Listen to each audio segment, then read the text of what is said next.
हुजूर ने फरमाया अबू काफा कैसे आए हो?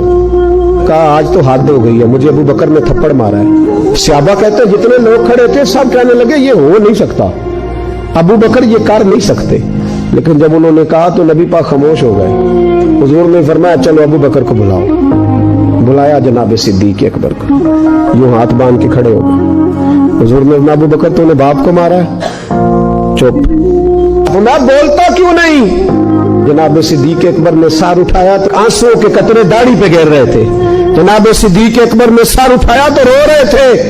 अर्ज करने लगे हुजूर बाप से कहें तलवार पकड़े और मेरे टुकड़े टुकड़े कर दे, यहां कट जाऊंगा, बाप के आगे बोलूंगा नहीं। या रसूल अल्लाह सल्लल्लाहु अलैहि वसल्लम आज इसने आपके बारे में बात की, शुक्र करे मेरे हाथ में तलवार नहीं थी, वरना आज बाप की गर्दन कटती और मैं लोगों को बताता हमारे नजदीक सिर्फ वो बंदा बचेगा जो नबी पाक का वफादार हो।